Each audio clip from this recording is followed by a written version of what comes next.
છોટાઉદેપુરમાં જમીન સંપાદનનો આદિવાસી લોકો દ્વારા કરાયો અનોખો વિરોધ।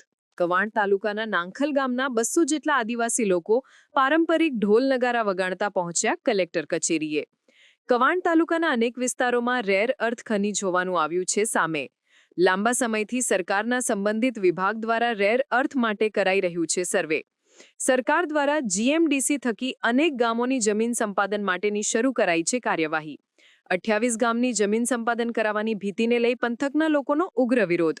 રૂઢિગત ગ્રામસભાની મંજૂરી વિના સરકાર દ્વારા કરાતી જમીન સંપાદન પ્રક્રિયા ગેરકાયદેસર હોવાનું જણાવતા ગ્રામજનો અનુસૂચિ 5ના અમલ સાથે બંધારણનું પાલન કરવામાં આવે તેવી માંગ સાથે કલેક્ટરને પાઠવ્યો આવેદન।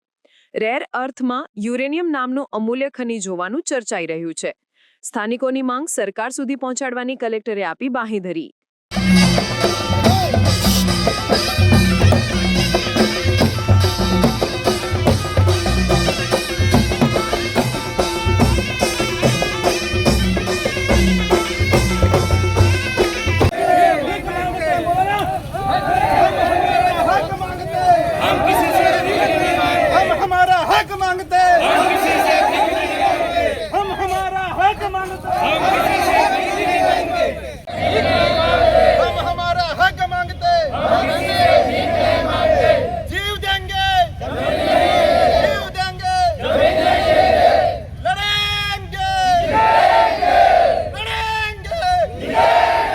આજે અમે નાખલ ગામની આજુબાજુના ગામોના આગેવાનો સાથે અમે છોટાઉદેપુર કલેક્ટર કચેરી શ્રી સાહેબની ઓફિસમાં આવેદનપત્ર આપવા માટે આવ્યા છે।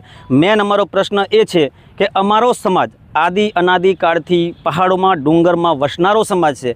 અમારે ખેતીમાં પાકતું નથી છતાં બી 2 ટંકનું ખાવાનું અમારી સાથે પાકે છે। તેમ છતાં પણ અમે એક રૂઢિગત ગ્રામસભાને અનુસંધાને ભેગા થઈને આજે અમારું જળ જંગલ જમીન બચાવવા માટે અમે ભેગા ચર્ચા કરી અને ભેગા થયા અને એ મુદ્દો લઈને અમે આવ્યા છે। છેલ્લા ઘણા સમયથી અમારા ગામની અંદર આજુબાજુના ગામમાં ડ્રિલિંગ સર્વે કરવા માટે જીએમડીસી દ્વારા આવે છે।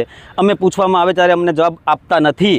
તેમ છતાં અમે પૂછીએ તો બી જવાબ નથી આપતા। એટલા માટે અમારે આનો જવાબ લેવા માટે અમે કલેક્ટર શ્રી સાહેબની ઓફિસમાં આવ્યા છે।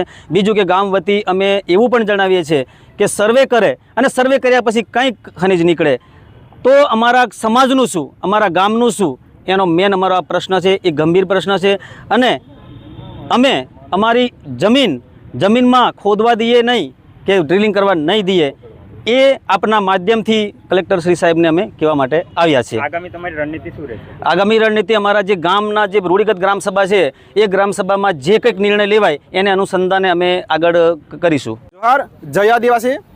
આજે જીએમડીસીના અનુસંધાનમાં 28 ગામડાની અંદર જે સંપાદન કામ ચાલુ છે અને આ સંપાદન થકી અમારી જે જમીનો છે, અમારા જે જળ જંગલ જમીનના અધિકારો જે છીનવાઈ રહ્યા છે, અમારી જમીનો છીનવાઈ રહી છે, એ છીનવાઈ ન જાય અને રૂઢિગત ગ્રામસભા જે લાગુ છે એનું પાલન થાય, એનું ઉલ્લંઘન કોઈ પણ હિસાબે ના થાય અને બંધારણનું ઉલ્લંઘન ના થાય એ માટે આજે રોજ અમે કલેક્ટર સાહેબશ્રીને અમે આવેદનપત્ર આપીને એનો વિરોધ કરીએ છીએ કે અમારી જમીનો અમને જે જગ્યા પર હતા ત્યાં અધિકારથી વસવાટ કર્યો છે તો ત્યાં જ અમને રહેવા દો।